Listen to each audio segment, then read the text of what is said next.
చెడు ఒరే నీ బిడ్డ అనుకుంటున్నావా, నా బిడ్డ కాదా అన్నాడు. కళ్ళు అలా కారిపోయాయి అంతే. నా బిడ్డ కాదా?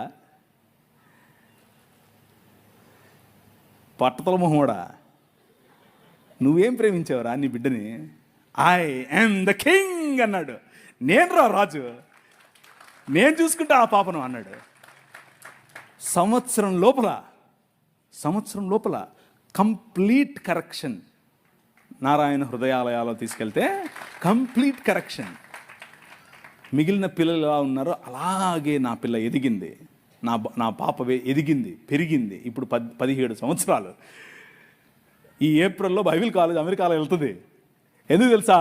My king he still lives today. ఆయన ఇంకా బ్రతుకున్నాడు. ఆయన చావును చంపిన రాజు.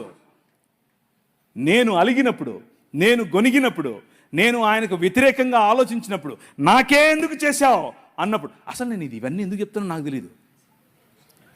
నేను ప్రిపేర్ అయ్యి వచ్చింది ఒకటి, మీకు చెప్పేది ఒకటి. కానీ ఎందుకో చెప్తున్నా వినండి. మీలో ఎవరో కూర్చొని ఉన్నారు, ఎవరో ఈ క్వశ్చన్తో ఉన్నారు. మీకే ఆన్సర్ ఇది. Your God did not leave you. నీ దేవుడు నిన్ను వదల్లా.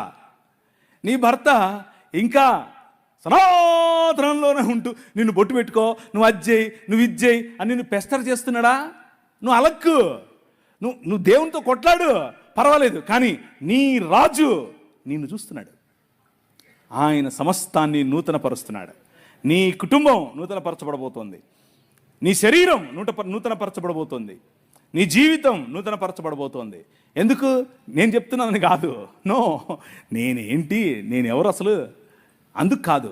నీ రాజు, యువర్ కింగ్ లివ్స్ టుడే. ఆ రాజు చెప్తున్నాడు.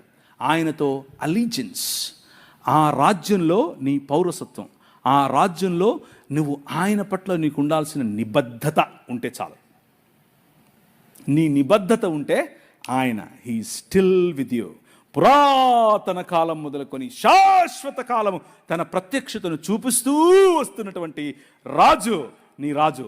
ఈరోజు నీకు ప్రత్యక్షత కావాలంటే అడిగి చూడు. రేషనలైజ్ చేయకు. Supernatural involvement of God, అభౌతికమైనటువంటి తన ప్రత్యక్షత, అభౌతికమైనటువంటి తన ప్రమేయం నీ జీవితంలో ఈరోజు ఇప్పుడు అవకాశం ఉంది నీకు. జస్ట్ ఆయన్ని ఆహ్వానించు. ఆవాహయామి అను. వస్తాడు. ఆ రోజు ఒకరోజు నేను